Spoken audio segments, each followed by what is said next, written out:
And now today's events countdown begins.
Hello and welcome to yet another session of Jena World Family.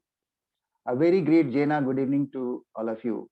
This is Vinay Pandey attending this event from Gwalior, Madhya Pradesh. Gentlemen, it gives me immense pleasure to have you all gathered here at this esteemed virtual forum organized by our own Jena Outreach Foundation. I, in person, am very much thrilled to have been entrusted with the responsibility of emceeing this event as the topic of the day relates to my own field of interest. I am in the 62nd spring of my being, and barring my teenage, I had been associated with electronics in general and aviation electronics in particular, full of my age. All I can see is that the stage is all set with the presence of technocrats and professionals from electronic field and excellence, and it clearly shows that this evening is going to be full of enrichment. On an opening note, I welcome and greet all of you for having been able to be online in the stipulated slot of time, barring me because I myself was late, despite your various important professional commitments or personal engagements. Distinguished panelists, now to start with, we will have the Jena Vision video played right here.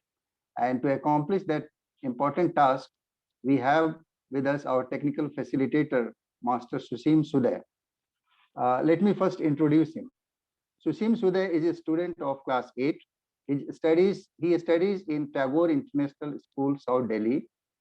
He is an ardent artist and likes to paint using various medium. He is passionate about people of war zone as he feels they go through a lot of suffering to live their lives. An excellent coder, a certified game developer, he was part of a special global coding event where he learned about the Red Planet and took part in an exciting mission, Mars Coding Hackathon. Also an excellent swimmer and footballer, he is a very good actor too. He created a movie for Chin Film Festival of India. He recently played a role of Ram Prasad Bismil for his school Independence Day celebrations. His interest lies on reading and researching on militants. Quite interesting. So over to you, Susim, for the vision video to be played. Thank you, sir. XENA World Vision Document. We're a family, bringing joy, happiness, prosperity in our lives and around by nurturing, encouraging, catalyzing, enabling 360-degree well-being in physical, intellectual, emotional, social, and economic dimensions.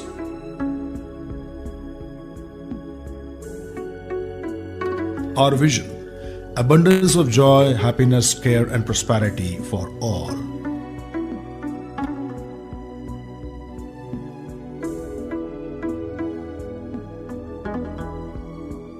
Our mission: we strive for alleviating pain, suffering, and poverty, encouraging unshackled-free thoughts, enabling dignified jobs and livelihood, nurturing close family bonding, seeking joy and happiness in the impact caused.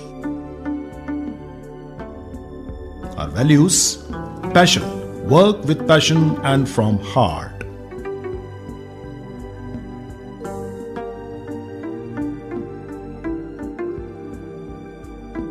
values humility, learning attitude, mutual respect, and open to listening to others.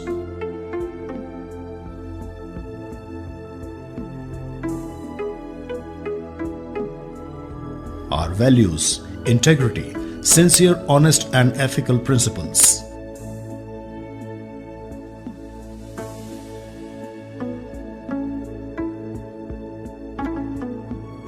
Our values empathy, understand and feel others as your own.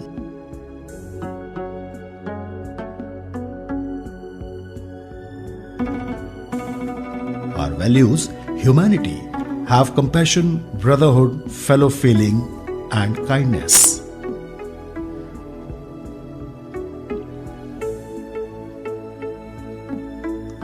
Our values joy, work that brings joy and value, diversity and inclusion.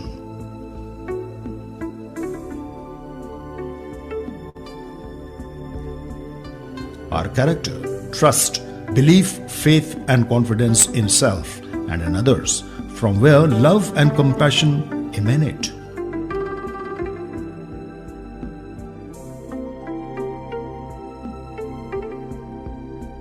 Our character, virtue, high moral values, patience, consideration, trustworthiness, and forgiveness.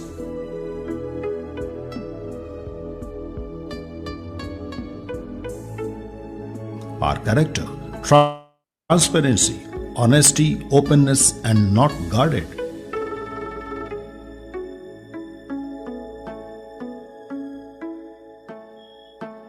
Thank you. Thank you, Susim. Now, let us explore about this event which we are going to have today. Using electronics today is so much a part of our daily lives that we hardly think of the way that we can hardly think of having a life without electronics. Everything from kitchen to court, agro to aviation, play to politics, meditation to music, and sea to space uses electronics or electronic components in some way or the other. Literally, thousands of everyday devices that we use constantly make use of electronic technology in order to operate. These are products ranging from automotives to automated equipment in production settings. Even artistic efforts benefit from computer modeling prior to committing of valuable artistic media to create the finished product. Electronic devices are being used in the medical field as well, not only to assist in diagnosis and determination of medical problems, but to assist in the research that is providing treatment and cures for illnesses and even generic anomalies. Equipment for various types of medical tests rely on electronics in order to do their work quickly and accurately. Can we imagine our daily life without mobile phones, laptops, televisions, tablets, digital watches, internet banking, ATM cards, headphones, Wi Fi, internet connections, microwave oven, and many more gadgets and communication systems? Perhaps no. All these are possible due to electronics and communication engineering, which we call ECE. As we look further, robots are going to be part of our lives very soon, and embedded electronics play an important role in this. All of this makes ECE an interesting field to study and work in. So we are here today to witness very mature and high standard of a session with our esteemed speakers on the panel, and I'm sure of the positive and enriching outcomes of it. The attempted takeaways out of this event would be to keep ourselves abreast with the latest in the field of electronics.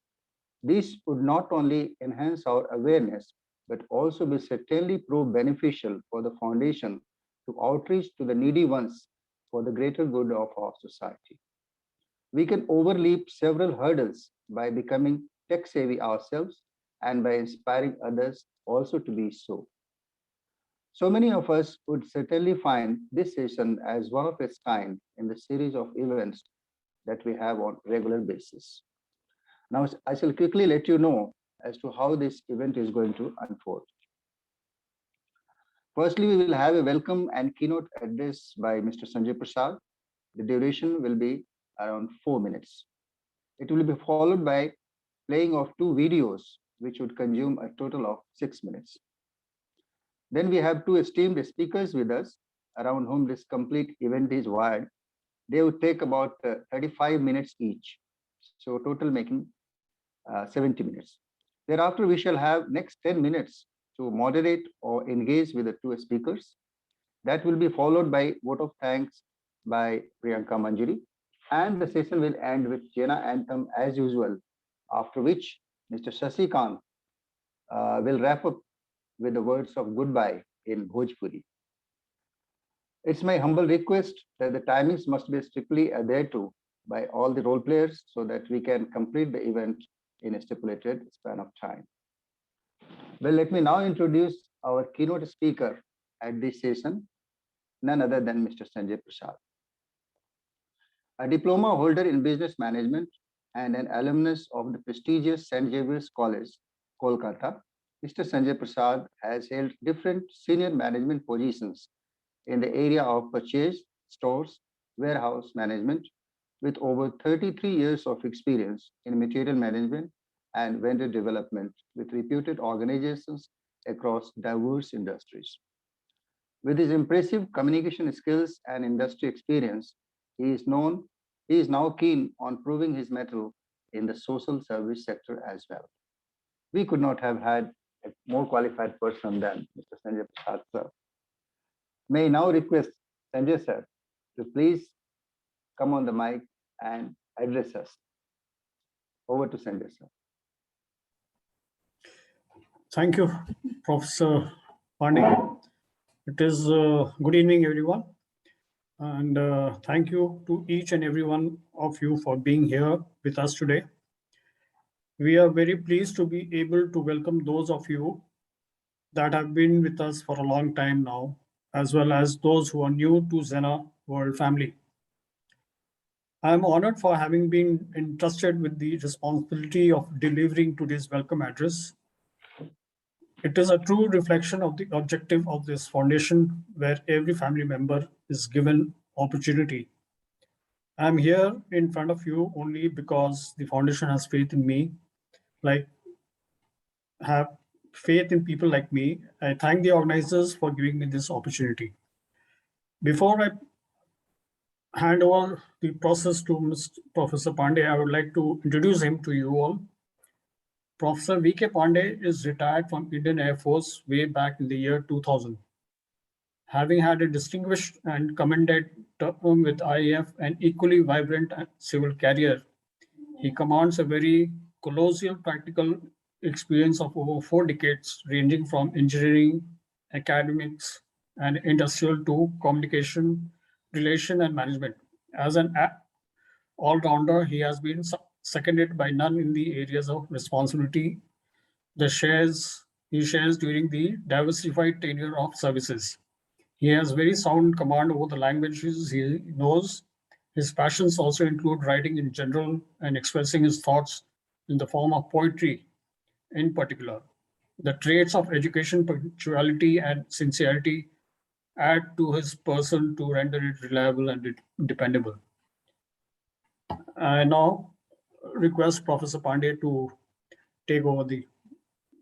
Thank you, sir. Thank you so much for that great words for me.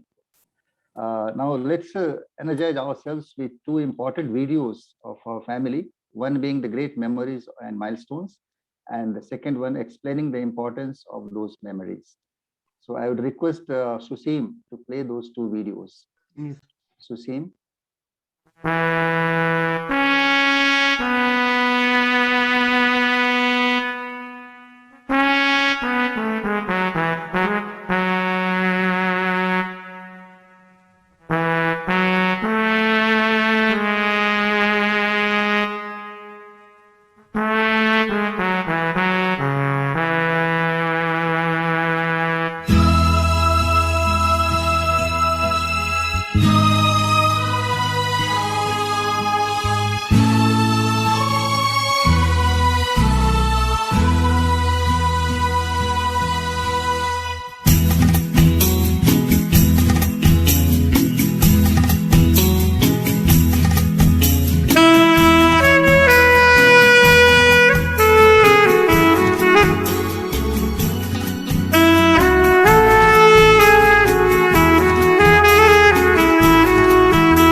You have just watched a montage of some people getting together at important venues like boardrooms in beautiful locales such as well-manicured gardens and exchanging pleasantries. What does all this have to do with the activities of XENA and its vision for a better future? Actually, these are the people who work behind the scenes. They have taken time out of their work and family schedules to gather at centrally located places to discuss important issues.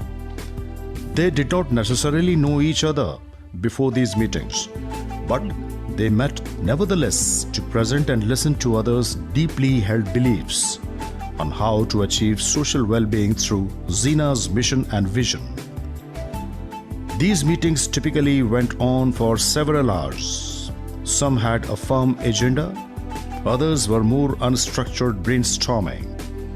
In all instances, the members arrived at a consensus without any coercion or manipulation. All processes were democratic. Nobody was superior or inferior. Nobody's personal values carried the day in the end. We show these pictures of people arriving at decisions on how to move forward, what to prioritize given the urgency of certain themes and contexts, and what to avoid so that the group unity doesn't suffer. These snapshots of people exchanging flowers, posing for group shots, and exchanging information about each other are indicators of cooperative working, respectful disagreement, and newly forged alliances based on mutual respect. These memories and milestones are a commitment to our larger mission and a promise that if you decide to join one of our many working groups, you too will have a sense of meaningful participation and collaborative learning.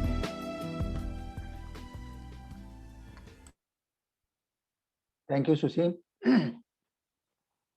Well, now is the time to welcome our first speaker, Dr. Pragyan Chakravarti. Let's know a little more about him. Dr. Pragyan Chakravarti received Bachelor of Engineering in Electronics Engineering from Nagpur University, MTech in RF and Microwave Engineering from IIT Kharagpur, and completed his PhD in Electronics and Communication Engineering from AIT Durgapur. He began his professional career as a lecturer in BIT Durg, Chhattisgarh in the year 2001. Ever since then, he has gathered a rich experience in academics, administration, and research across several engineering colleges of India.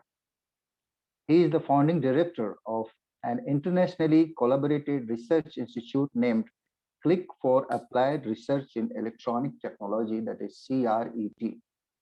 His research interests include antenna array pattern synthesis and optimization, design of passive and active microwave circuits over PCB technologies, etc. Dr. Chakravarti also has keen interest in improving pedagogical techniques, designing organizational structure for educational institutes, and bringing innovative procedures in educational management. He is a senior member of IEEE, fellow of IETE, and fellow of IEI, with several publications in international journals and conferences, which include top journals like IEEE Transactions on Antenna and Propagation, IEEE Antenna Wireless Propagation Letters, IEEE Signal Processing Magazine, and so on. He serves as a reviewer in many prestigious journals like IEEE Antenna and Wireless Propagation Letters, Applied Soft Computing, that is Elsevier, International Journal of Electronics, IET Microwave Antenna Propagation, and these are to name a few. His research papers, being fundamental in nature, have also got citations in the world's largest online encyclopedia, Wikipedia. So, ladies and gentlemen, please welcome Dr. Pragyan Chakravarti. Over to you, sir. Thank you, Professor Saab, for the lengthy introduction. No, it was too less, actually. Thank you so much for having me here. As to today's topic, I'll quickly I'll quickly share my screen so that you can have a view of the slide presentation.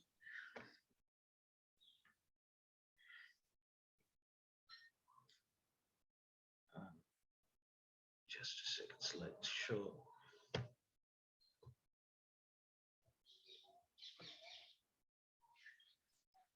So today, as we all know, the topic of our series of the talks, it will begin with me and will end with Dr.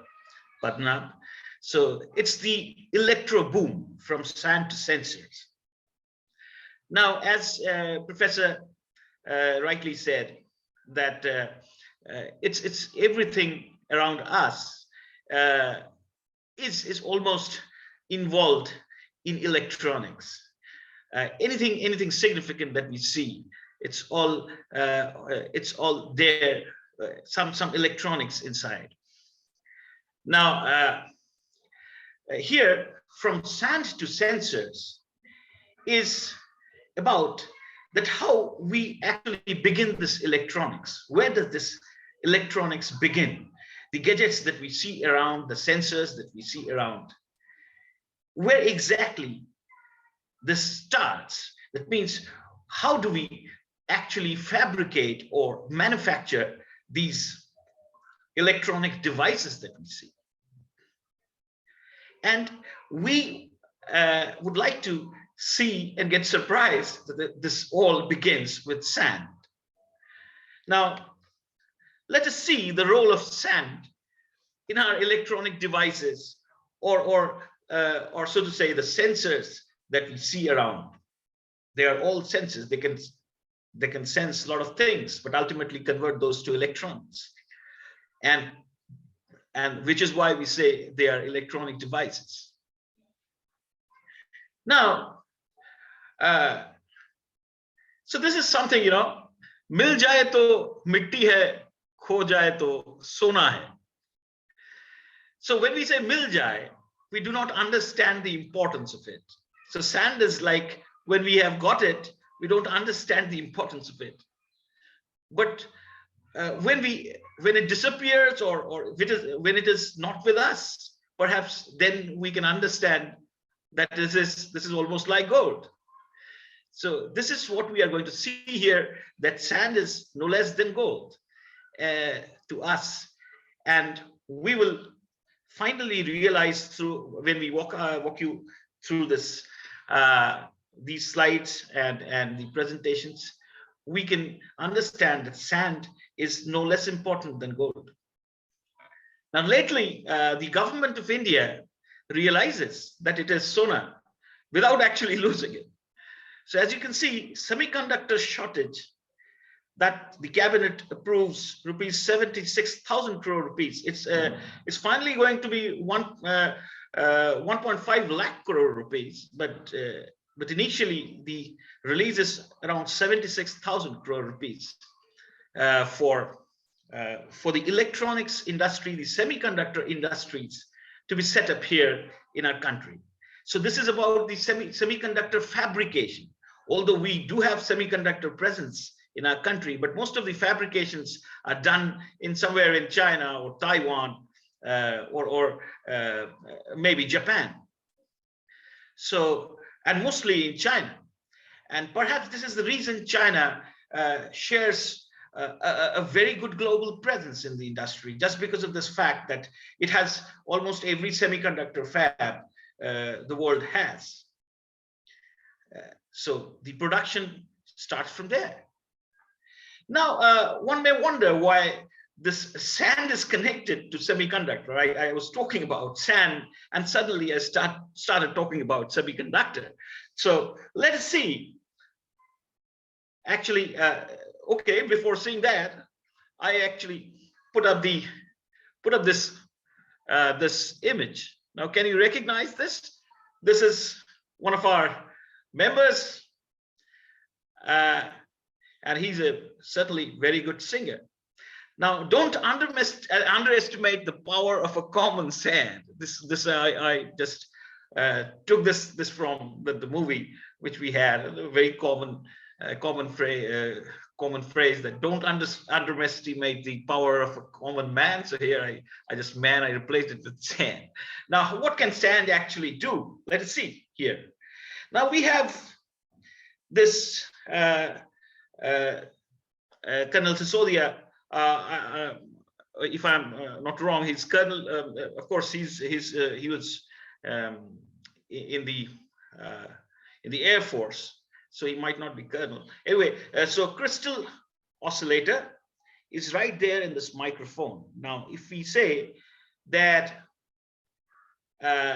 crystal oscillator, this is actually made out of sand. Now, without a crystal oscillator, this microphone is not going to work. Similarly, we have a guitar. Now, guitar has a pickup. The guitar sounds gets converted into electronic impulses. And there are numerous transistors inside this keyboard player, as you can see. So all these have the origins in sand. So without sand, we couldn't have made these. Now let us see how this sand is connected to semiconductor. Now the semiconductor that is contained in sand is basically SiO2, silicon dioxide. And the sand and the semiconductor that is contained in sand is silicon. Now, since the government is investing a lot, let us understand how exactly we can derive the silicon, which is the backbone of almost every electronic component that we see around, from sensors to the microchip that we have in our computers. So we can arrive at a pure semiconductor with a very low investment, a kind of electric arc furnace, as you can see in this diagram, that we can feed in raw materials like carbon and silicon dioxide. And then finally, through these, we have electrodes and electrical energy requirement here, carbon. And here, as you can see, that silicon is being separated in two types. Okay, so one is, bigger size, we call sizing, it's this, and another here it's crushed one. And finally, we get silicon. Of course, we do not wish to go into the much technicalities about it. But what I wanted everyone to realize is that the final silicon fabrication that we have, which really creates the chip that we call, that might require a lot of money. But this intermediate step, when we actually take the sand and feed it into these furnaces and get pure silicon, this investment is not much.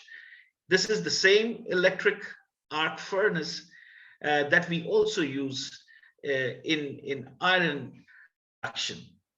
So a little modification of that can actually give us this. And there are separate such electric arc furnace available. These may cost as low as, say, something around 20 lakh rupees. Of course, it depends upon what kind of production you want to do. So I just wanted people to know that a lot of investment is going to be made in the silicon fabrication, the electronic device fabrication, and they require raw material as pure silicon wafers. Now, these pure silicon wafers are then doped with different kind of types, like the P-type and N-type they end up with. And from there, they make different electronic devices. But this is a step which doesn't require electronics. So, and it is simple. We can just feed in sand. Most of it is in the form of quartz. We have heard about quartz, right? And this is what I was showing earlier, the sand, which is in shape of quartz, are there in your watches. They're inside your microphones, all right? So a crystal oscillator is actually a quartz oscillator. they work with the phenomena of piezoelectricity. Now, these quartz crystals can be fed into these furnaces, and finally we can get silicon, pure silicon. They can be shipped out in form of wafers.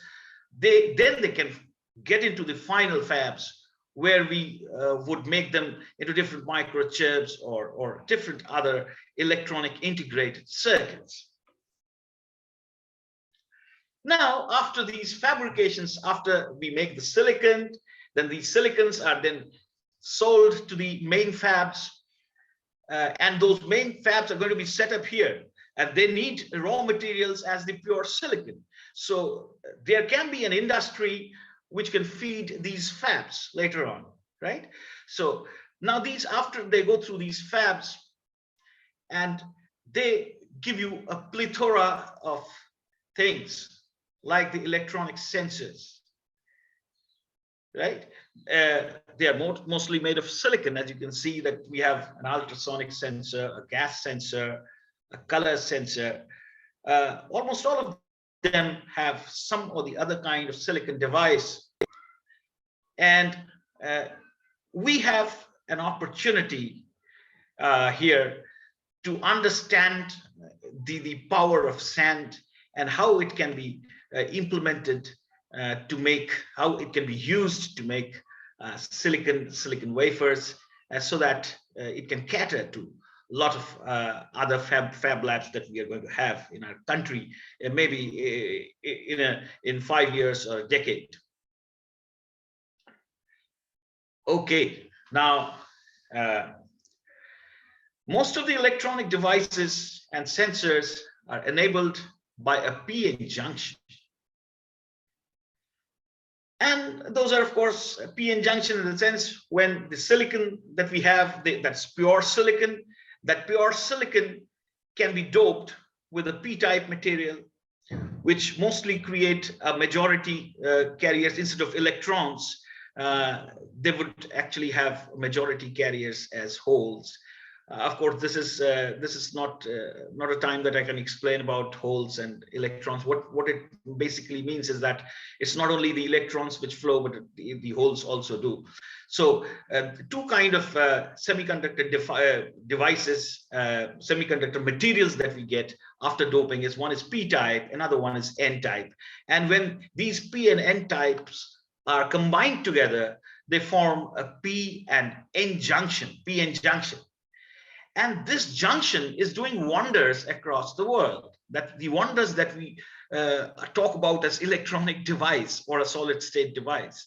So whether it is diode or a transistor, almost everything has a PN junction. This PN junction has a rectification property.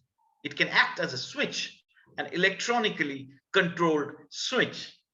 So it is not just a normal resistance that we have. So here, what it can happen is that if we feed current from one end to the other, when the PN junction is forward biased, this acts as a closed switch. That means the current will flow. But in the opposite direction, we call it reverse bias, the current doesn't flow. So this is the basic action of switching, which can be brought about electronically, not physically. So this electronic switching is enabled through this PN junction. And due to this electronic switching, the entire world of digital circuits that we see, our microchips in our computers or mobiles or everywhere, the digital world is just made out of this switching action, which the PN junction does. Now here, I want to show you what I contributed in it, in the semiconductors, in the understanding of semiconductors. Now, maybe almost all of us would know, or maybe some few people would know, that this PN junction was first brought about in this world by Dr. William Shockley. He's a Nobel laureate, and he was a Nobel laureate. Of course, he's no more.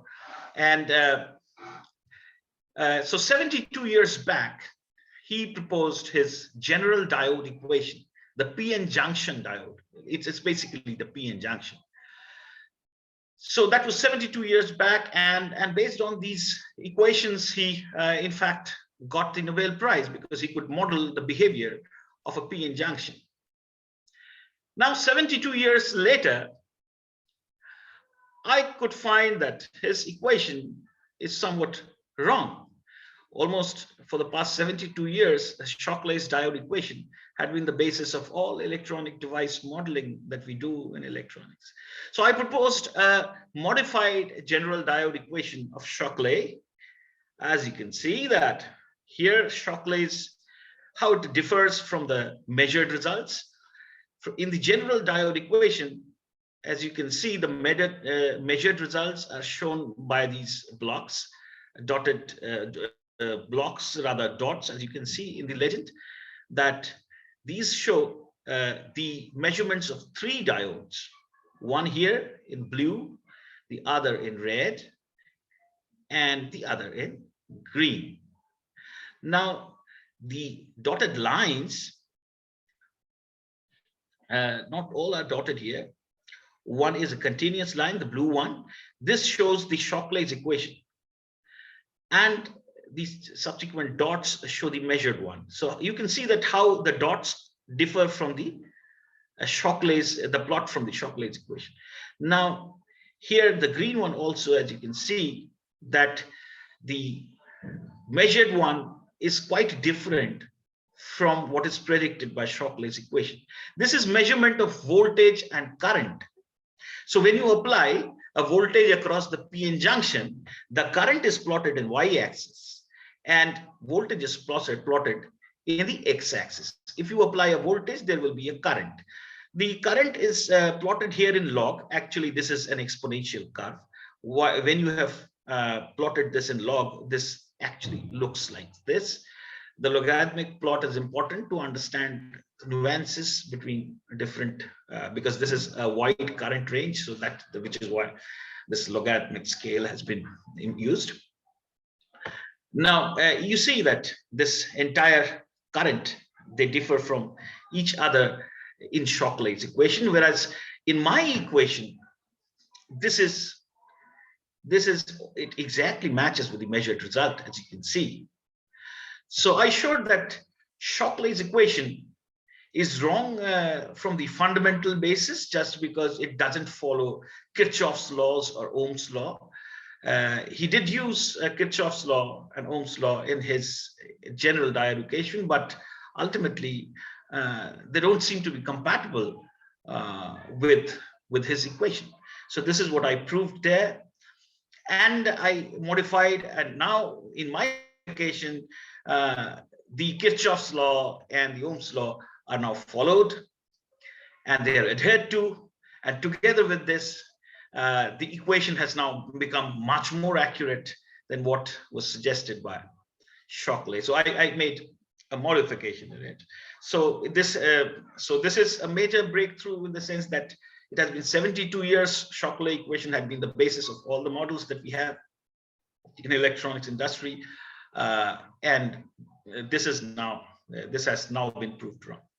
So my article, which features this research, is published in IEEE Transactions on Computer-Aided Design of Integrated Circuits and Systems. This is the highest journal in the world which can feature such an article on this particular area or topic. Well, now finally, I would like to talk about the sustainability. Can sand lead to sustainability? Now, what is this sustainability that we are talking about? Now, as we all know, our next speaker is going to tell you about sustainability. So I just wanted you to know that how sand can contribute to sustainability. Firstly, let us look what amount of silicon is present in our Earth's crust. As you can see, in the group of metals, it has the highest presence. It is 27.7%, almost 30% of the Earth's crust is silicon. Now, what does that mean? What it means is that we can actually keep on making different kind of electronic chips based on silicon without worrying whether the ore is going to finish off or not. In contrast, if you look at iron or aluminum, they are far lesser in percentage than silicon. So sand is in abundance, and sand, since it is in abundance, it's all about demand and supply. So if the supply is more, certainly the prices are going to go down. So it's damn cheap. That's the reason we call it dirt cheap. Dirt is cheap.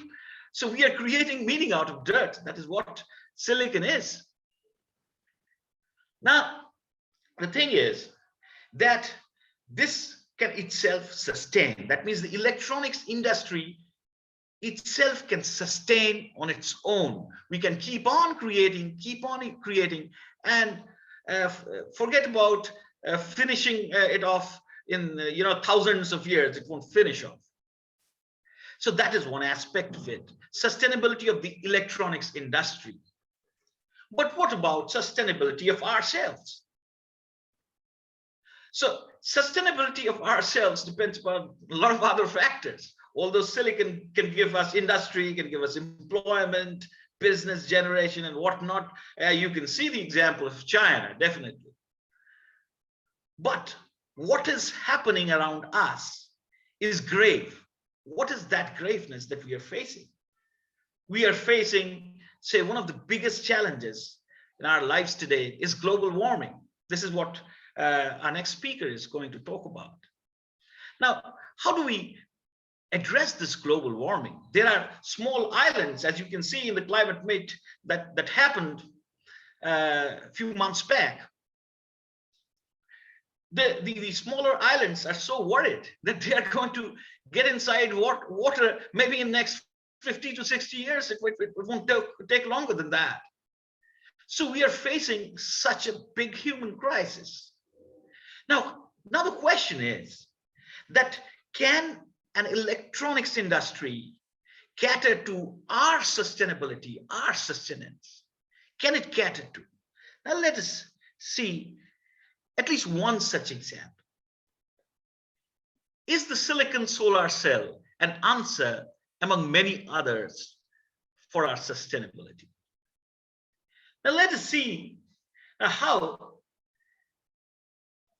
electricity generated from the silicon that we are talking about, right? You see, this also functions with a p-n junction, the p-n junction that I just talked about. So now you all also know that there has been a solar alliance, and our country is leading the solar alliance in a way. So there's a huge bed of solar cells going to be set on the Rann of Kutch, which can cater to our energy requirements as well as a lot of other energy requirements across the countries. Okay, so within this Southeast Asian countries and Eurasian part also gets included in it. So there's going to be a huge solar belt created. That's of course in a planning stage and still in an ideation stage. But people are thinking about this, and our country is almost leading it. Now, when we say this power generation through solar cells, we are actually meaning sustainability. Why? Because earlier, the same power was taken from thermal power plants where we needed coal, which created carbon, which created global warming. Now, this is not going to create global warming. As simple as that. So the point here is that silicon, the electronics industry, is the answer. This is the green technology that we talk about, perhaps the greenest ever. Because this is not going to create this power that we are creating. Once the power is created, rest of the things will happen. But when the power is green itself, then it means a lot. It can bring down global warming by a very great magnitude. So I think this is one of the answers. Secondly, the sensors that we had been talking about, those sensors, say the temperature sensor or a pollution sensor, all those have those electronic devices inside, and those can tell us that how the global warming is affected. We can monitor them through different sensor networks and finally tell that, see, this is how we are going wrong, and the corrective measures can then be initiated. I think this is where I should end, because the next speaker will tell you more about what sustainability that we can think and what we must think. So thank you very much for the patient listening. Now let us talk about sustainability from sand, and over to Professor Pandey. Professor Pandey, please, sir. Thank you, Dr. Chakravarti. Thank you so much for that deep insight of the electronics. I think common public, common citizen of our country might not be knowing about this origin of how PN junctions are made, how silicon fibers are made. You have given a very deep insight of this, and you have also talked about sustainability and how electronics can help it out in that. Thank you so much, Dr. Chakravarti. Now we have our second speaker with us, Dr. Kumar Padhanav. Dr. Kumar Padhanav, an alumnus of IIT Kharagpur, is a senior researcher in EBTIC, a British telecom research lab in Abu Dhabi, UAE. He has core expertise in the Internet of Things and machine learning. He has a doctoral degree on this topic, and he has done extensive research in IoT and built many disruptive technologies for the last 15 years. He has built solutions such as data centers and switching rooms for modern multi-storied buildings and shopping complexes. He has 26 patents to his credit, out of which 11 are granted in the USA, and has published 42 research papers in this domain. He has been using machine learning on IoT data related to building management system, BMS, to design preventive maintenance and energy management solutions. Dr. Padhanav has been developing these technologies as an individual contributor. However, he has also been in the leadership role during the deployment, commissioning, and commercialization of these technologies. He has been the recipient of the MIT Technology Review Award of 2011, Best AI or Automation Solution for UK in 2021, Thought Leadership Award, the highest honor of Infosys in 2011, and he has been the finalist of the Indian Mathematics Olympiad 1994. He is widely known among his peers for his thought leadership in this domain, and he has delivered more than 100 invited lectures in IISc, IITs, and other varsities of repute. He has been the keynote speaker in more than 30 IEEE conferences. Dr. Padhanav's passion also goes for writing fiction, on which he has published 3 books so far. Most welcome, Dr. Kumar Padhanav. Over to you, sir.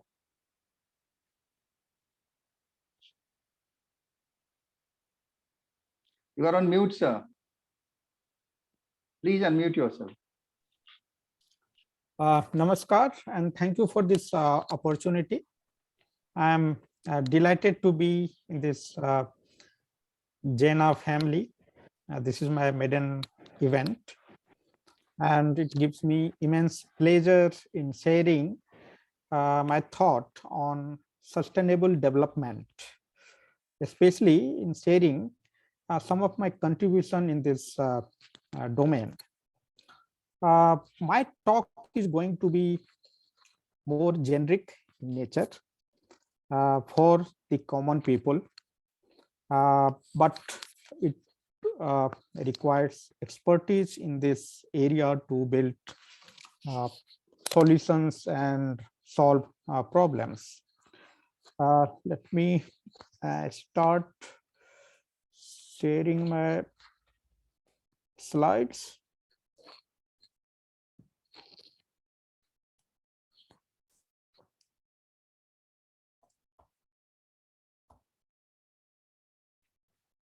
So this discussion, today's agenda will be this. I will be explaining what is sustainable development, how GDP and sustainability are related. I'm just throwing out one number, 350. Just keep in your mind. It will haunt you. Then I will talk about what is an IoT, what are the power of IoT, how IoT can solve the problem of sustainability. Then I will give some examples how I have used it in my professional careers in building solutions, which was not available otherwise in the world.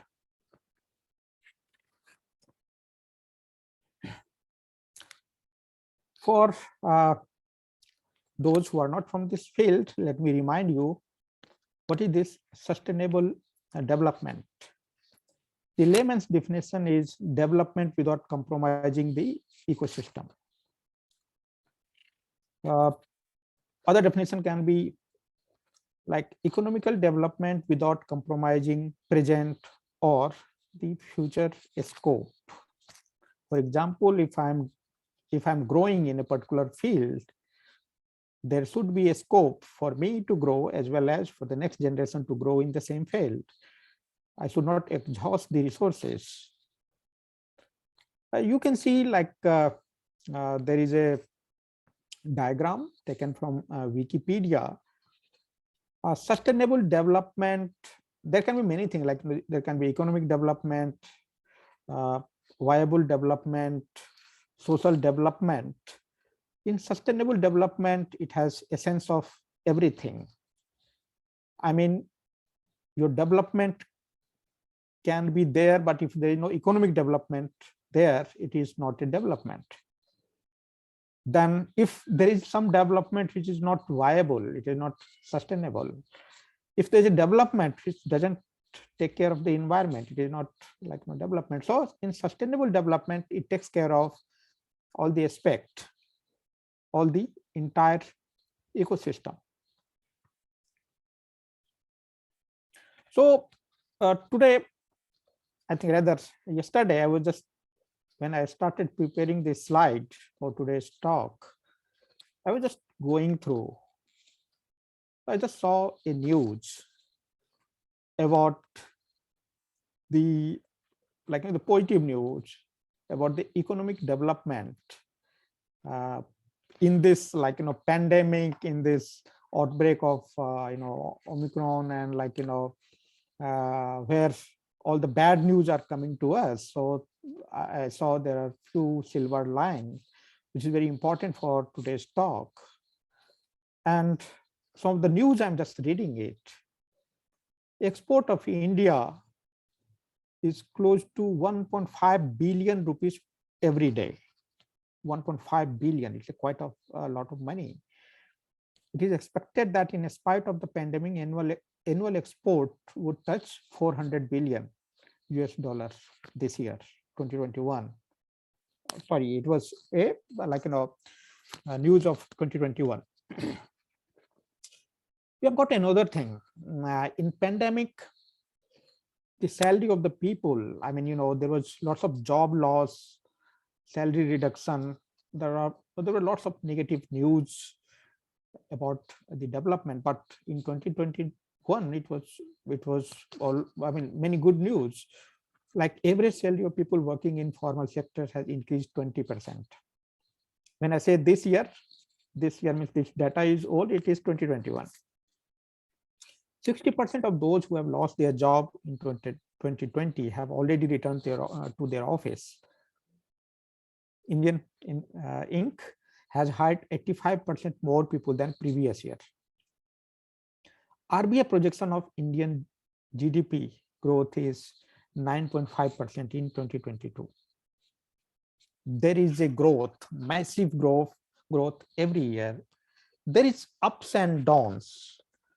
Some year it's not so good. Some year you might see there is a recession, but ultimately we are growing economically.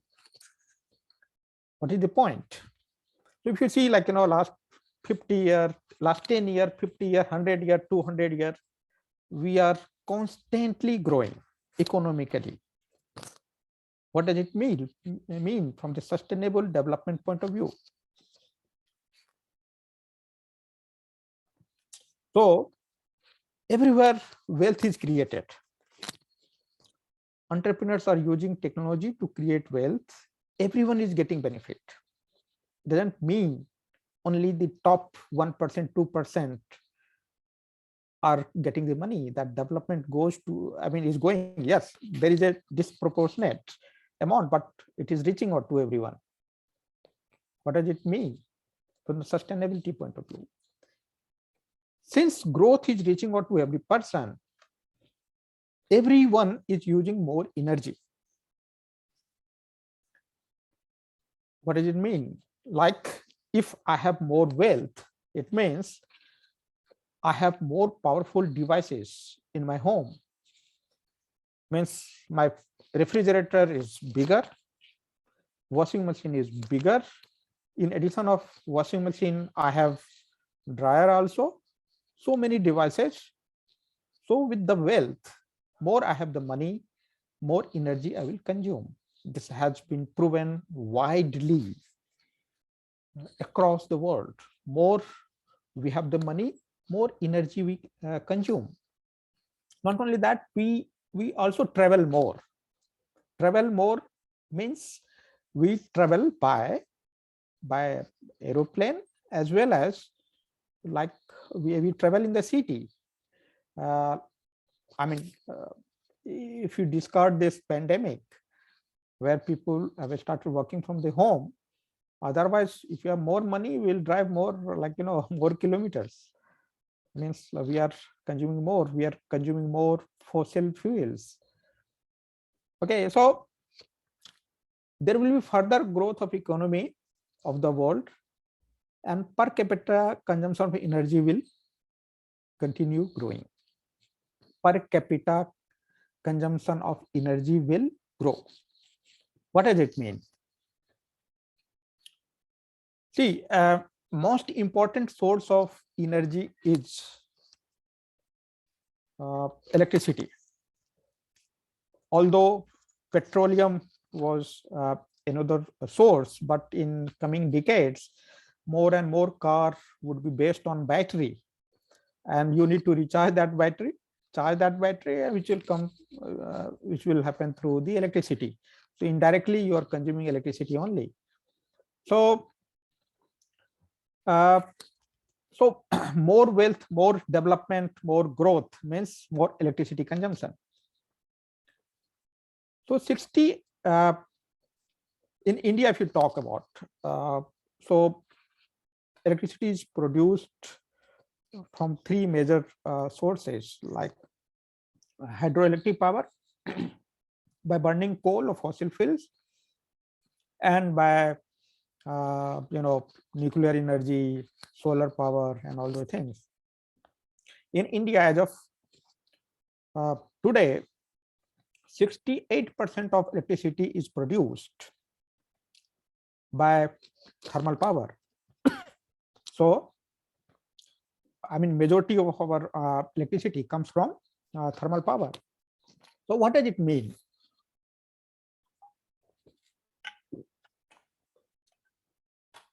When we produce electricity, there is an equivalent amount of carbon dioxide that is burnt. So there is an equivalent amount of carbon dioxide which is being produced. In India, with the proportion that we have, for 1 unit of electricity, when you consume, you are causing 638 grams of carbon dioxide going into the environment. It means more we grow, more energy we will consume, and more will cause carbon dioxide to go into the environment. Still, we are not able to match with the US. So per capita in the electricity consumption in US is 5 times or even more than what we are doing. So if we have an ambition to match the growth of US, then ultimately we will be producing more carbon dioxide in the future. So what is the solution? There has been enough content on global warming. All of us are aware. I mean, what is the effect of global warming, how it is harming us, how it is a threat to the humanity. I'm not going to talk about the impact of global warming on humans' life. All of us are aware. So at one hand, we have we aspire to do the economic growth. 400 million of Indian people are living below the poverty line. Our aim is at least to elevate their lifestyle, to bring them at par with other nations. It means there will be further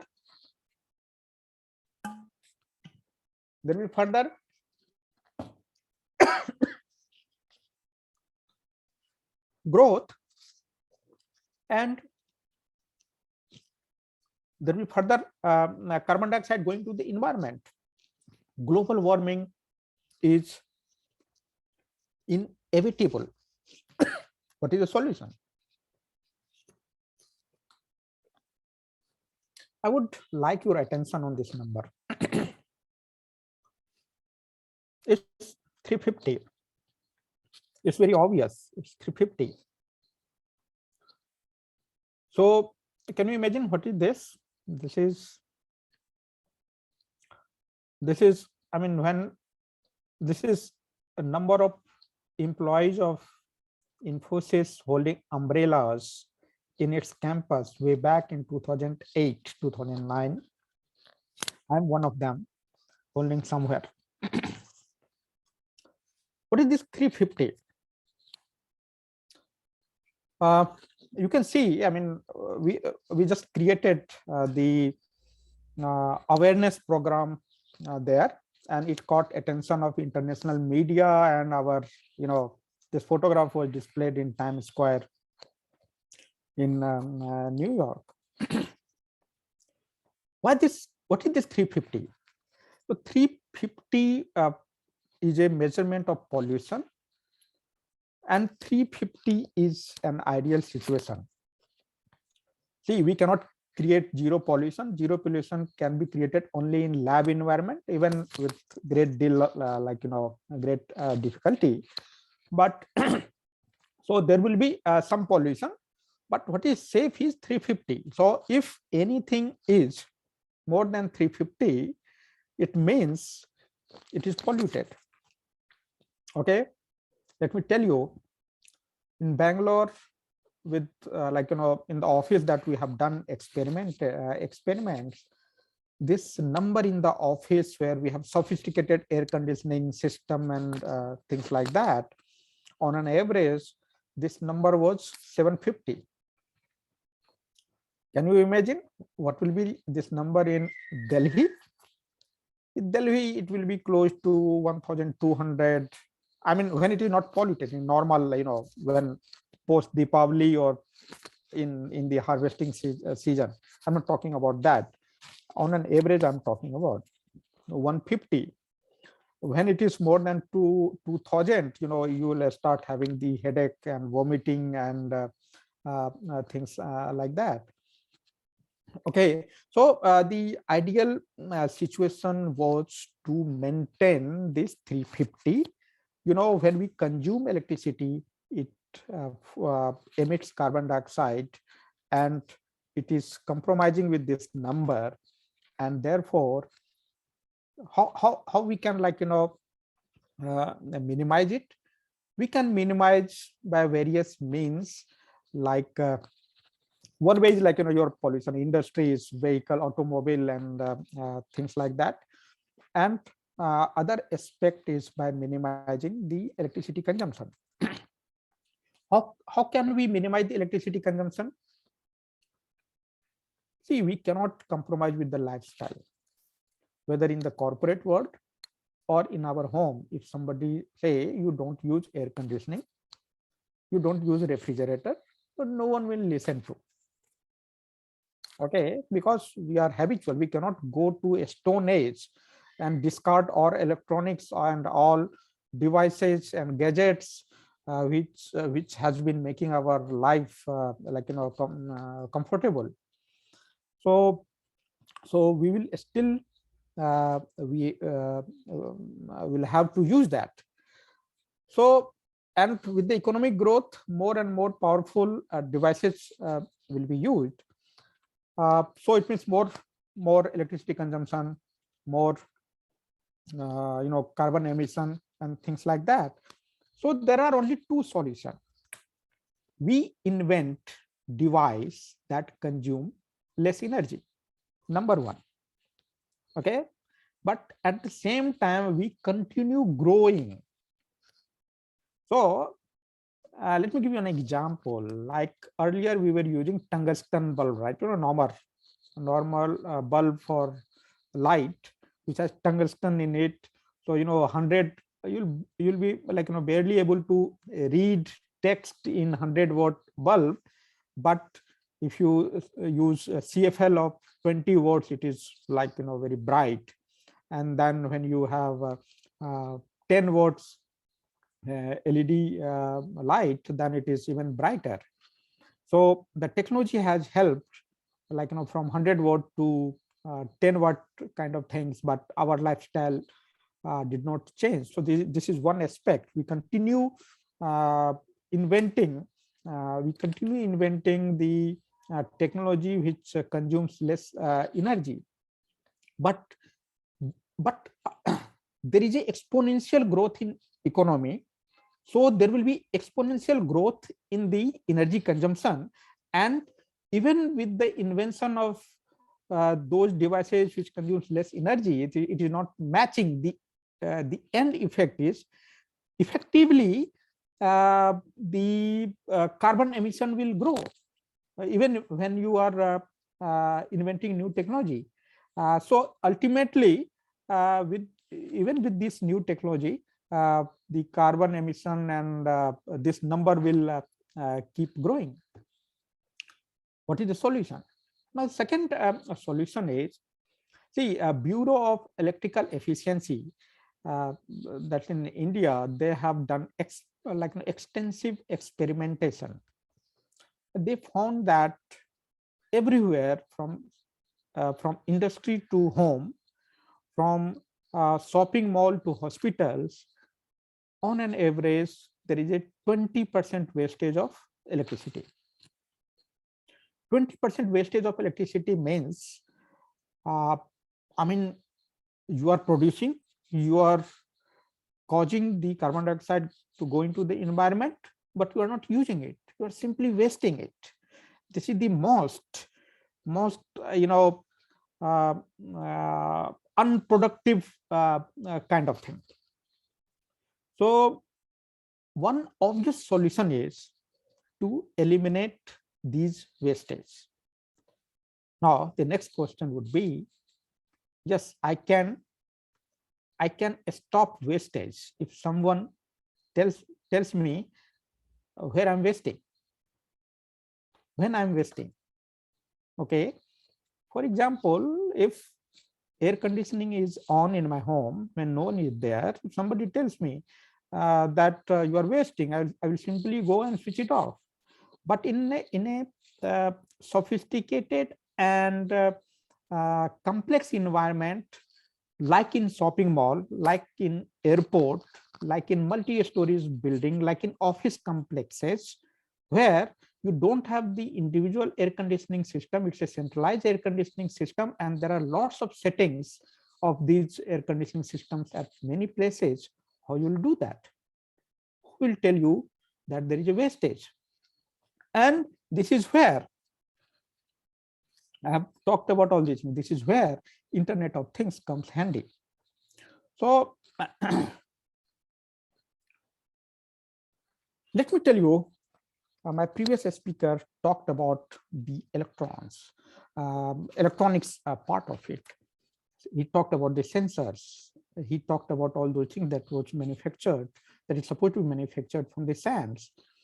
So all these sensors are in the IoT world, they are equipped with computation power, they have some kind of connectivity, and they have some kind of intelligence, and everything put together in a device or in a sensor.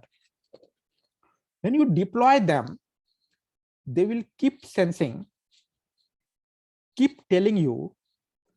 Intelligence on top of this will keep telling you, including where there is, when there is a wastage. So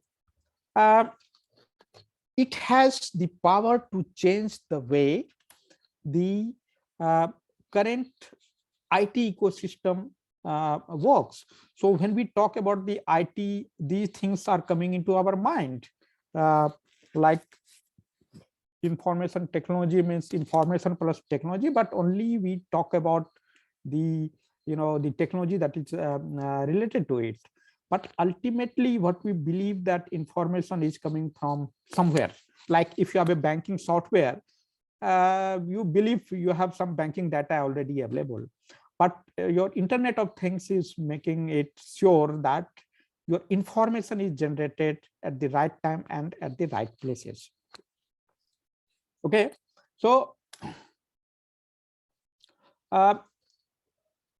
evolution of, so Internet of Things is a new, not like a new, it's a new paradigm. It's a package renamed recently, and before 2000 the IT industry was different. There was a manual data in entry. Then there was a time when automatic data entry through various sources started, and from 2000 onward there has been a different an automatic data entry plus intelligence has come into the play. Okay, and this is creating a problem. What IoT is helping is, IoT has, since as I have explained, it has computation on board, it has connectivity, there is an intelligence, so it can do many things. Like it can do the repeated task at very high speed with the great volume compared to human being. It is these things are accessible, and two devices can collaborate, and when two devices can collaborate, they can infer information. Let me give you an example. Like if there is a, if air conditioning in your home, or if the temperature in a certain section of the shopping mall has dropped down, it will sense and it will say that either the number of people in that area is less, or the setting of air conditioning is not good, and it can tell the system to change the setting. There are other so what is the power of IoT? It will be clear from this particular graphics. In today's industrial setup, if you see, we have various sensors represented by the blue dots. Then we have a power line by dotted line, and then we have various kind of data collection mechanism through the solid line. What this IoT will do is, it will first remove, it will make it wireless. Second thing it will do is, most of the time it is self-powered, so it will remove even the power line.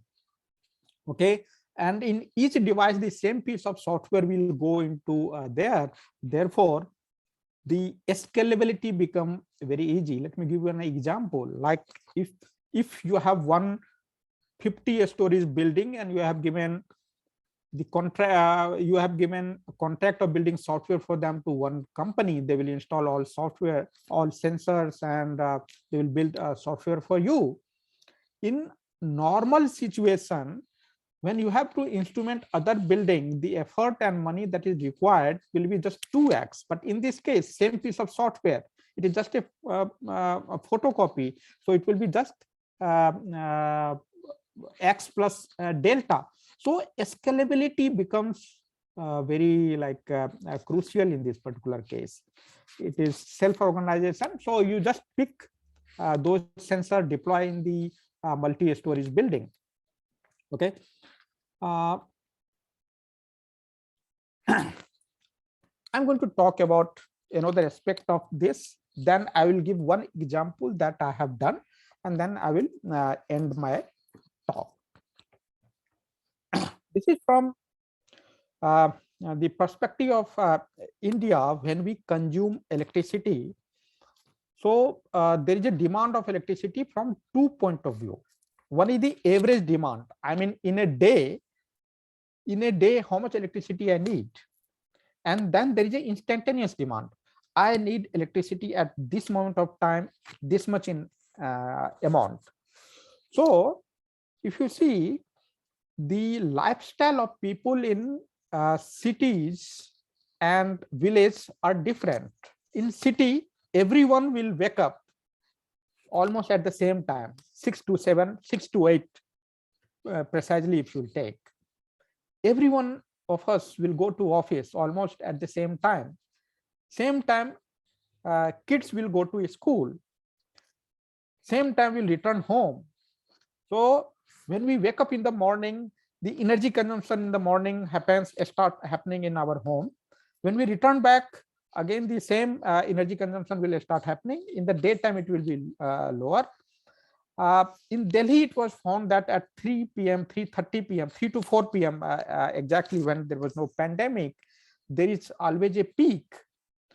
So the government, see, as I have said, when the GDP of a country will grow, the demand of electricity will also grow.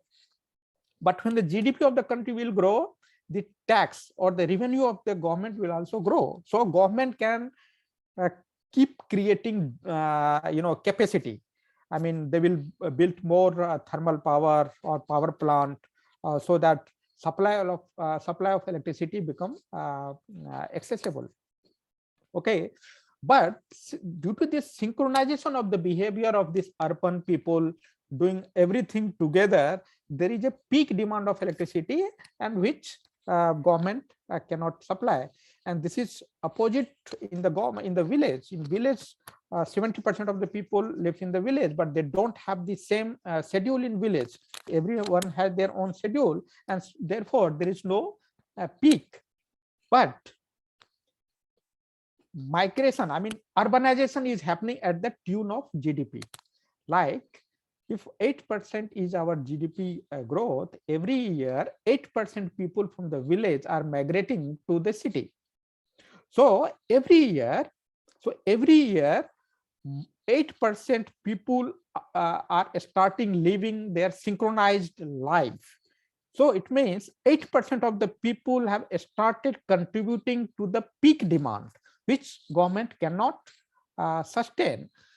The end impact is the city like Bangalore, Delhi, Mumbai, Hyderabad, they will continue getting the electricity even during the peak hour because there is economic activity that is happening. But the class 2 cities or even smaller cities, they will not get electricity during the peak hour, and therefore there will be always peak demand. So this contribute negatively to the sustainability that we are talking about. We need electricity for the growth, but due to this changing demography, peak demand is increasing, and therefore class 2 cities they will continue, they will have a power cut. Okay, even for the 2 hours or 3 hours, which is people don't complain these days, but it is creating huge problem. Now I'm going to talk about my contribution. So far we have talked about there is a sustainable development. The growth of GDP growth also means more consumption of energy at the same rate. It means more carbon emission. It means more contribution to the global warming. It means acting negatively to the sustainable development. It is self-induced kind of thing. Another, I have told you there are two ways we can minimize electricity consumption. First, by inventing those technology which consumes lesser energy, but there is always a cap because our economy is growing at the tune of GDP. Therefore, electricity demand is growing at the tune of GDP. But this technology, the reduction in power consumption is not happening on that tune. So another pocket that is there is identifying the wastage and then controlling it. What I have done here in this in my current role is I'm an IoT guy. So we have 12 high stories, high-rise buildings. High-rise building means 21 floors building, and having this centralized air conditioning. The air conditioning was, optimized already, supplied by Carrier and Honeywell, and I mean they were consuming like a certain amount of energy, and there was always a scope. It was not optimized to the size and shape of the building, orientation of the building. Depending upon size, shape, and orientation, the heat trapped in the building. This UAE, this country UAE is in this desert zone. There's a high temperature, so heat trapped in the building is is in very high amount. Therefore, air conditioning need to work in a different setting. So based on the data that is there, produced by the sensors that we have talked about, I have modeled the energy consumption pattern of every building and found out the size, shape, and orientation of different buildings.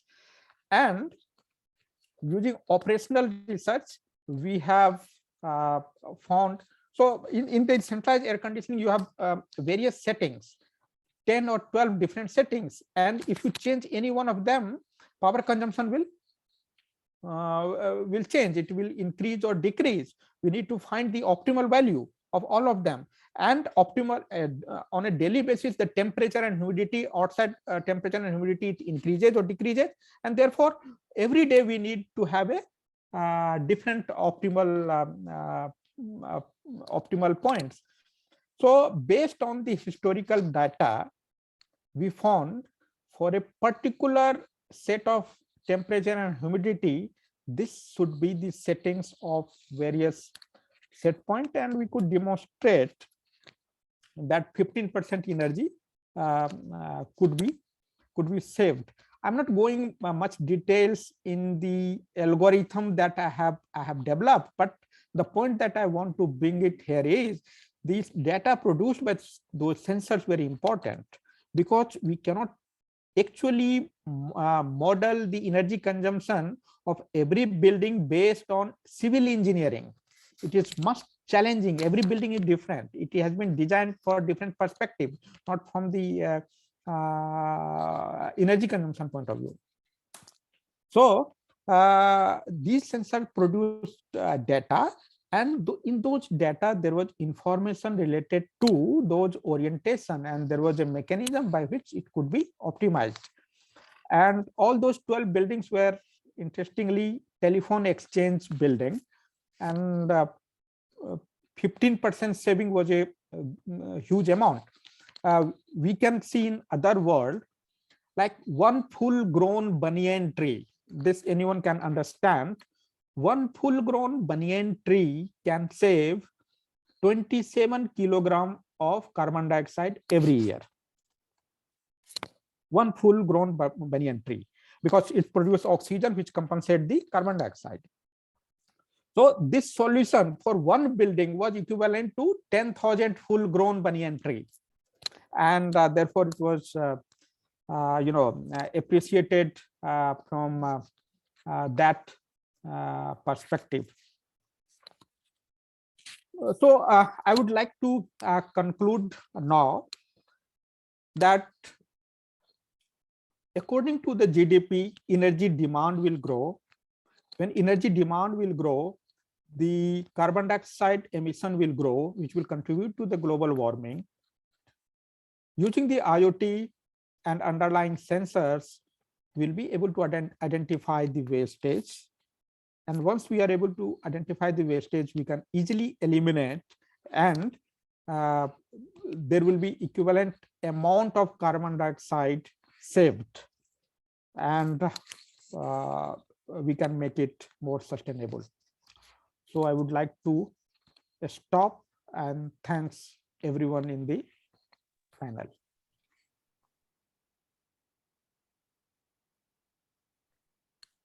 You are muted, I think.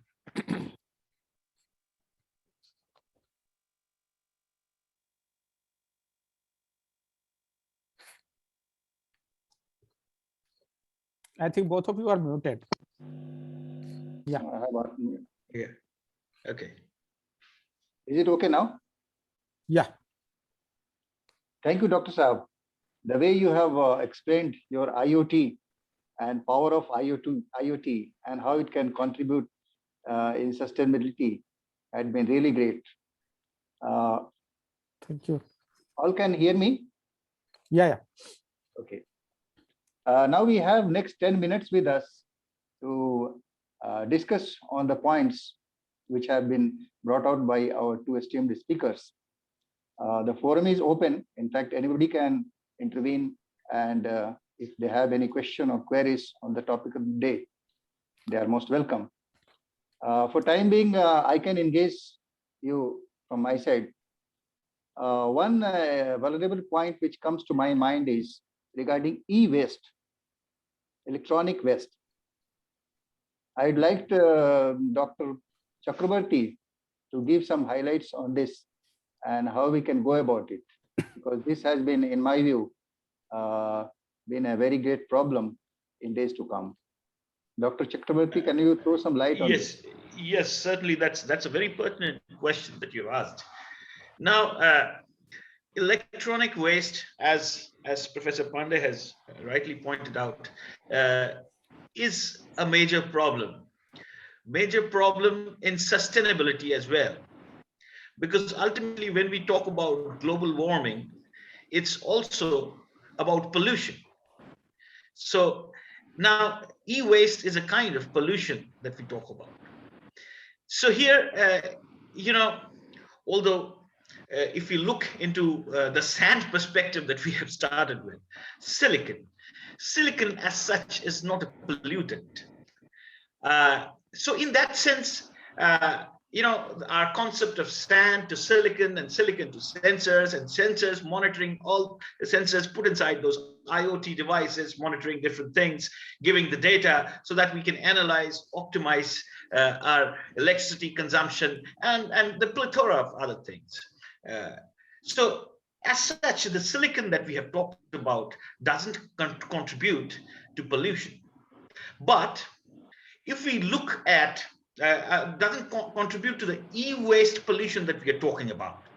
Now, when then the e-waste comes up, what do we mean when we say an e-waste?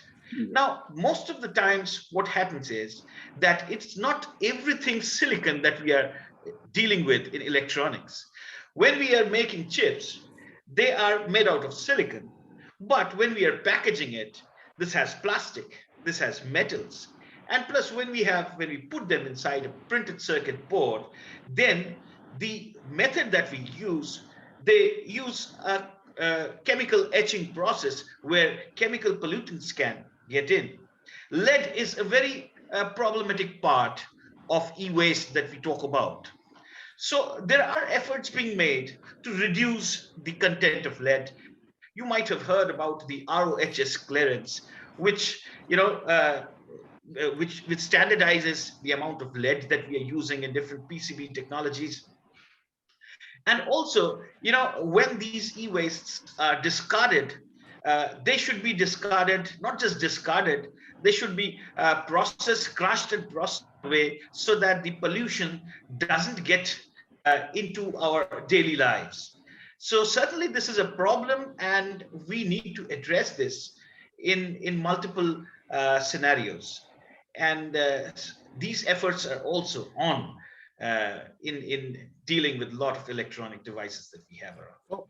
I have related to this. I have another question on your the other part of the talk. You said the energy from solar power is very purely clean, and but there's another aspect which is very important, is it consumes lots of real estate. I mean lots of space it occupies, which might have been used for other purpose like agriculture or anything like that. So as I have explained, with the GDP growth, the electricity demand will continue, but real estate will be constant. So even if we rely on the solar power, but I don't see it will go anywhere. Can I just interject before Pragnan can take it? We are very fortunate that on our panel we have got scientist Yogesh Singh, who is attending. He's an expert on solar energy. So I think Yogesh, if you can come on video and take on the question of Dr. Kumar, please.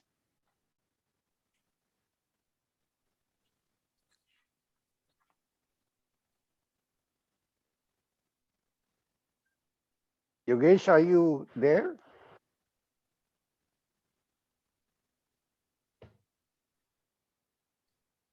Yogesh, are you able to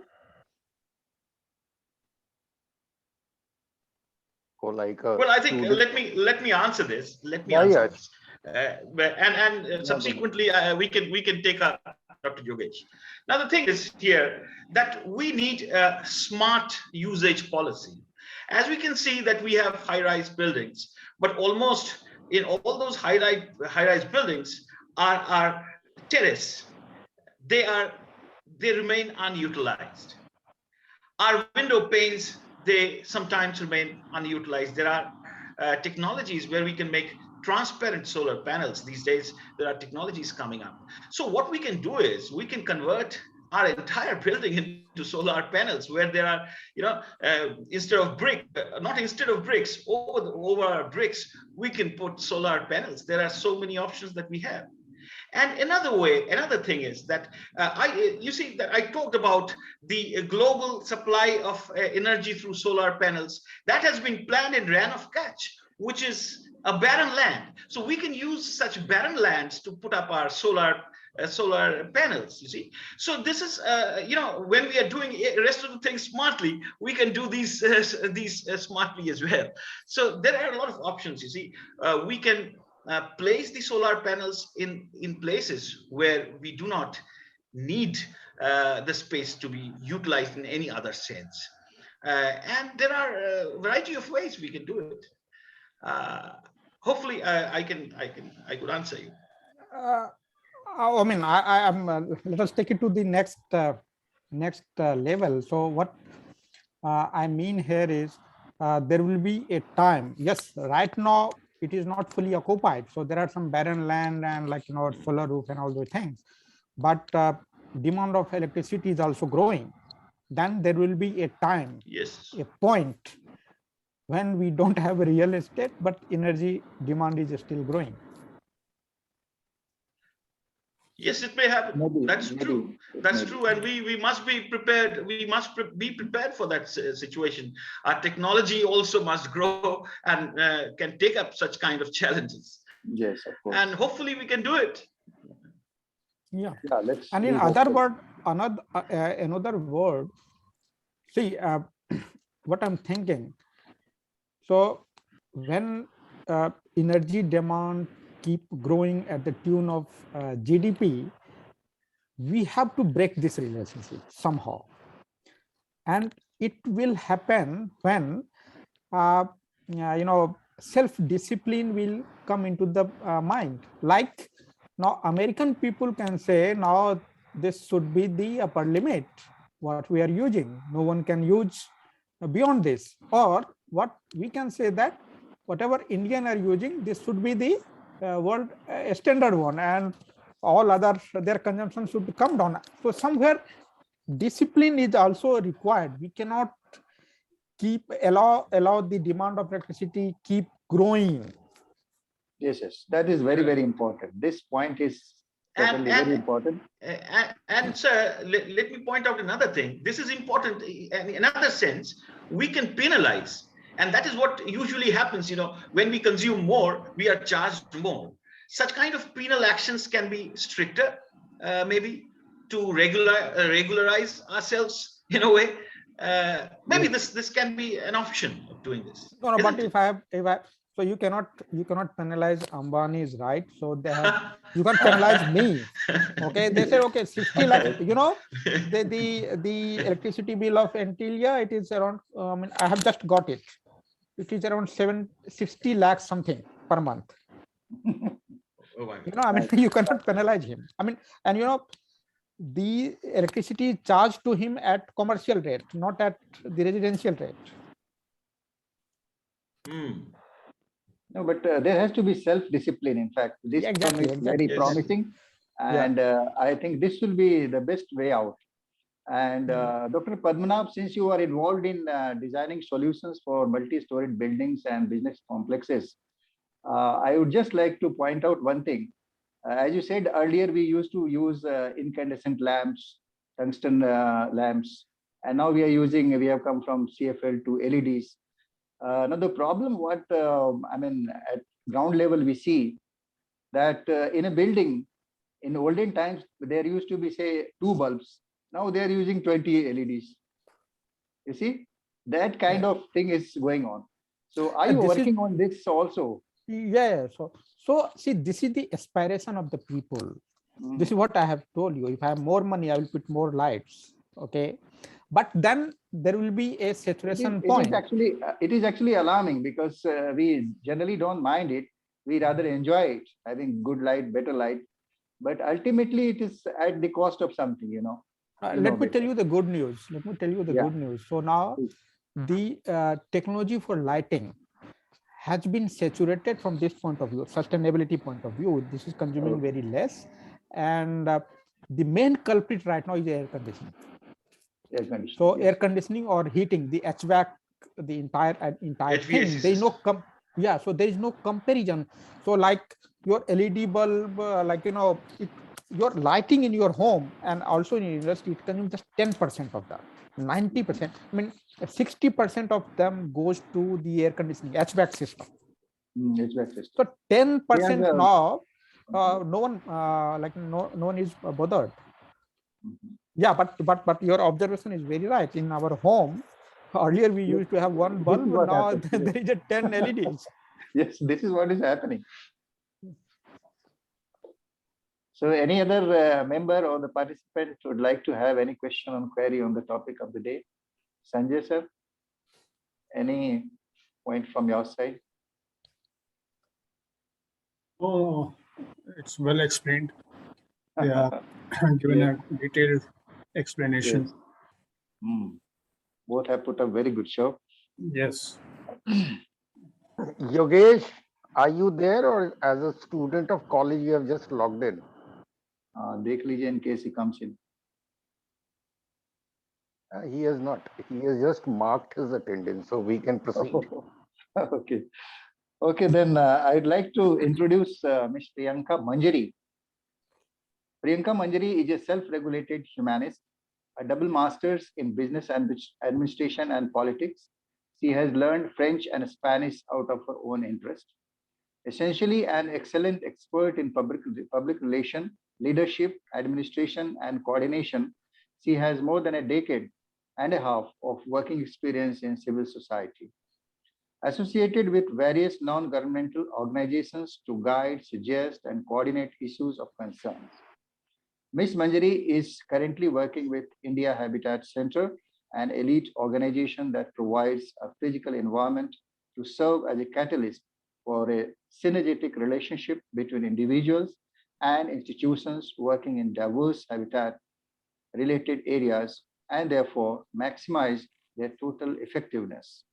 Her strength is based on dealing with the course of life that comes her way. She believes in William Ernest Henley's poem, Invictus, that ends with, I am the master of my fate, and the captain of my soul. I would like to call upon Ms. Priyanka Manjari for proposing vote of thanks. Over to Priyanka. Thank you, sir, for that kind introduction. मैं इस कार्यक्रम के सभी सम्मानित प्रतिनिधियों को उनकी उपस्थिति और इसे एक बड़ी सफलता बनाने में प्रत्येक के योगदान के लिए हार्दिक आभार व्यक्त करना चाहती हूँ। सत्र में सम्मानित भूमिका निभाने वाले प्रतिभागियों के प्रति मैं जेना आउटरीच फाउंडेशन की ओर से ससम्मान आभार व्यक्त करती हूँ, जिन्होंने अपने व्यस्तम दिनचर्या से समय निकालकर इस कार्यक्रम की शोभा बढ़ाई। कार्यक्रम में उपस्थित समस्त प्रबुद्ध जनों को मेरा सहृदय धन्यवाद, जिन्होंने इस अवसर पर आज रविवार को अपना बहुमूल्य समय दिया। आज हमें कई दिग्गज प्रतिभाओं से रूबरू होने का और उनके प्रेरक विचार सुनने का अवसर प्राप्त हुआ। यह न केवल आज के विषय वस्तु को भली भांति स्पष्ट करने में सहायक रहा, बल्कि निश्चित रूप से यह हमारे भविष्य के आयोजनों में हमें प्रोत्साहित करने वाला साबित होगा। आप सभी का बहुत बहुत आभार और पुनः एक बार अंतर्मन से अनेक अनेक धन्यवाद। Thank you Manjari, thank you Priyanka, बहुत बहुत धन्यवाद आपका भी कि आपने जेना आउटरीच फाउंडेशन की तरफ से लोगों के प्रति आभार व्यक्त किया। Now the time has come to go for जेना anthem. Susim, are you there? Yes, sir. Let's play जेना।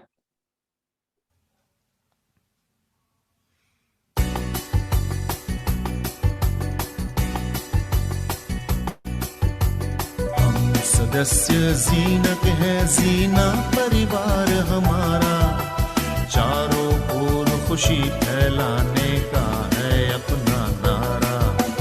हम सदस्य जीनत है जीना परिवार हमारा, चारों ओर खुशी फैलाने का है अपना नारा।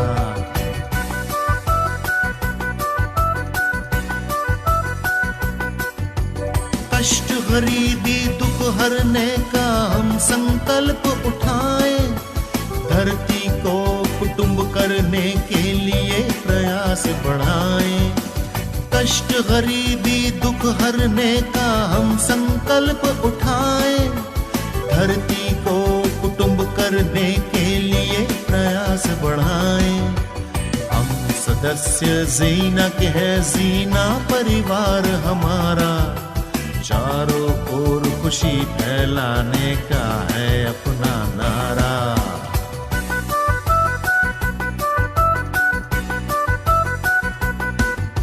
सबको रोजी रोटी हो और सबको हो खुशहाली, हो निर्बाध विचार भावना सदा सीखने वाली।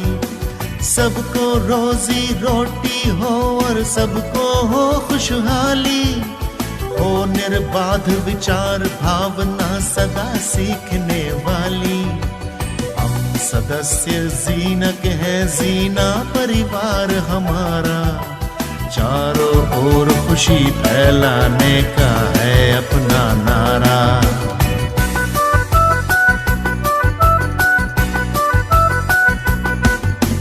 दया क्षमा नैतिकता हो और हो सम्मान सभी का, सबको यूं अपना माने के दिल ना दुखे किसी का। दया क्षमा नैतिकता हो और हो सम्मान सभी का, सबको यूं अपना माने के दिल ना दुखे किसी का। हम सदस्य जीना के है जीना परिवार हमारा, चारों ओर खुशी फैलाने का है अपना नारा। सदस्य जीना के है जीना परिवार हमारा, चारों ओर खुशी फैलाने का है अपना नारा।